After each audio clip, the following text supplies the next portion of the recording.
अरे ज्योति, देखो तुम्हारे भैया भाभी आए। नमस्ते भैया, नमस्ते भाभी। भैया भाभी कैसे आप दोनों? तुम इन्हें पानी वानी पिलाओ, मैं नाश्ते का इंतजाम करता हूँ। नहीं नहीं, कोई जरूरत नहीं है। तुम्हें क्या लगता है हम इस कबाड़ खाने में बैठ के पानी पियेंगे? अपनी रेपुटेशन थोड़ी गिरानी है हमें। वो तो तुम्हारे भैया कह रहे थे मेरी बहन का आज बर्थडे है, चल लेते हैं, मिल लेते हैं, तो बस तुमसे मिलने आ गए, वो भी आखिरी बार। भाभी आप ये कैसी बातें कर रहे हो? क्यों? सही तो कह रही है तुम्हारी भाभी।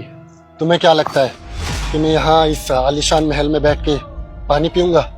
अरे क्या हालत बना दी है इसने तुम्हारी। तुम हमारे घर में रानियों की तरह रहते थे और यहाँ इसने तुम्हें नौकरानी बना के रख दिया। अरे क्या देखा था तुमने इसमें?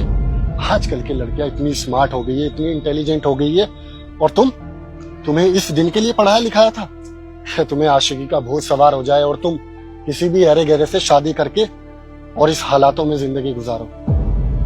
भैया मैं सूरज से प्यार करती हूँ, मैंने पैसा देख के शादी नहीं की है। मुझे कोई फर्क नहीं पड़ता कि सूरज गरीब है या अमीर, मुझे इसके साथ रहना और मैं इसलिए यहाँ पर हूँ। ओ ज्योति प्लीज, ये प्यार व्यार ना फिल्मों में अच्छे लगते हैं, रियलिटी में ऐसा कुछ भी नहीं होता। सच तो ये है कि जिंदगी जीने के लिए ना पैसा चाहिए होता है, जो तुम्हारे इस फटीचर पति के पास तो बिल्कुल भी नहीं है। भाभी आपको कोई हक नहीं है कि आप इस तरह मेरे पति के लिए बोले। अरे सही तो कह रही है वो, इसमें गलत क्या है क्या तुम्हारे इस पति के पास? अरे 2 वक्त का खाना भी दे पाता है तुम्हें टाइम से या नहीं? या वो भी तुम गुजारा ही कर रहे हो इसके साथ? देखो ज्योति, हम दोनों यहाँ तुम्हारे से बहस करने के लिए तो आए नहीं है। तुम्हारा बर्थडे था और मैं तुमसे बहुत प्यार करता हूँ, ये बात तुम्हें अच्छे से पता है। बल्कि मम्मी पापा ने बहुत रोका कि हमें उसकी शक्ल नहीं देखनी और तुझे भी हम जाने नहीं देंगे, लेकिन नहीं, मैं जिद करके तुम्हारे पास आया ताकि मैं तुम्हें ये तोहफे दे सकूं। देखो ज्योति, गाड़ी खड़ी है, अभी भी तुम्हारे पास लास्ट मौका है अपनी इस बिगड़ी हुई और बर्बाद जिंदगी को सुधारने का। चलो मेरे साथ। अरे अभी भी कुछ नहीं बिगड़ा और इसको जानता ही कौन है। अभी भी तुम्हारी पापा से कह के एक अच्छे और बड़े घर में शादी करवा दूंगा, जहां तुम बहुत शान शौकत से रहोगे और खुश रहोगे। चलो मेरे साथ। नहीं भैया, मुझे कहीं नहीं जाना। मैं अपने पति के साथ खुश हूँ, चाहे वो गरीब हो या अमीर, मुझे उससे कोई फर्क नहीं पड़ता है। और हाँ भैया, मैं आपकी उस बड़े से महल से ज्यादा ना इस छोटी सी कुटिया में खुश हूँ, तो आप मेरी फिक्र मत ही करिए। और अगर आप मेरे पति की इज्जत नहीं कर सकते हैं ना, तो आप दोनों जा सकते हैं। इज्जत और इसे, वो तो इस जन्म में पॉसिबल नहीं। बाकी ये तोहफे ये रखो, तुम्हारी फेवरेट चीजें हैं, तुम्हारे काम आएंगे। मुझे इन तोहफों की ना कोई जरूरत नहीं है भैया। अगर आप मेरे पति की इज्जत नहीं कर सकते तो मुझे नहीं चाहिए आपके तोहफे, और ना ही मुझे आपके बड़े से महल में रहना है। ठीक है, जब भी तुम्हारा ये आशिकी का भूत उतर जाए ना, तो घर का रास्ता याद है ना, आ जाना। हमारे घर के दरवाजे तुम्हारे लिए हमेशा खुले हैं और खुले रहेंगे। चलो शताक्षी, यहाँ से।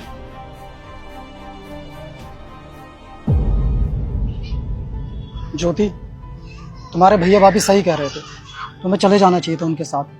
और वैसे भी मैंने शादी करके तुम्हें दिया ही क्या है? देखो तुम कहाँ थी और मैंने तुम्हें कहाँ लाके खड़ा कर दिया। सूरज, मैं ना तुमसे प्यार करती हूँ और मैंने तुम्हारा पैसा देख के तुमसे शादी नहीं की है। मैं जानती हूँ कि तुम बहुत अच्छे इंसान हो और मैं तुमसे बहुत प्यार करती हूँ। और मैं ये भी जानती हूँ कि तुम एक दिन ना बहुत ही बड़े इंसान बनोगे।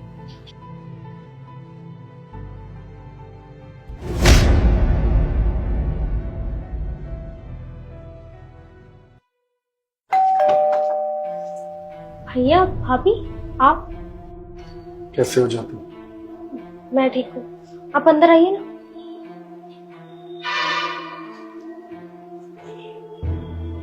भैया भाभी, आप अचानक यहाँ, सब ठीक तो है ना? नहीं ज्योति, कुछ भी ठीक नहीं है। वो तुम्हारे भैया का ना बिजनेस में बहुत लॉस हो गया, उसके बाद हमें समझ नहीं आ रहा था कि हम क्या करें। इनके तो सारे कलीग ने मुंह फेर लिया।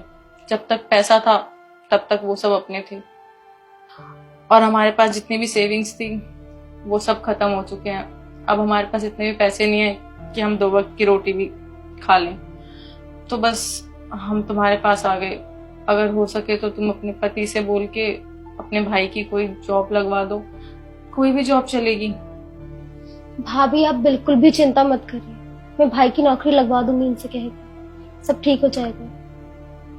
ज्योति, हो सके तो हमें माफ कर देना। उस दिन मैंने और शताक्षी ने तुम्हें और तुम्हारे पति को बहुत बुरा भला बोला। वो क्या है ना कि पैसों का घमंड हमारे सर पे चढ़ गया था, तो हमने तुम्हारे प्यार की कदर ही नहीं की और तुम्हें इस तरह से जलील किया। और देखो आज तुम कहाँ और हम कहाँ। कहते हैं ना कि वक्त तो सभी का आता है और वक्त बदलने में वक्त नहीं लगता। कल हमारे अच्छे दिन थे और आज तुम्हारे अच्छे दिन हैं। शायद हमें तुम्हारे और जुजू के प्यार को समझना चाहिए था। हम सॉरी। भैया, आपने जिसको खोटा सिक्का समझा था वो हीरा निकला। और समय समय की बात थी, तब हम गरीब थे और आज सब बदल गया। और भैया, रही माफी की बात, तो आप तो मेरे भाई हैं, आप कुछ भी कहेंगे मुझे बुरा नहीं लगेगा। लेकिन आपको फिर भी माफी मांगनी है तो आप इनसे ही मांगिएगा।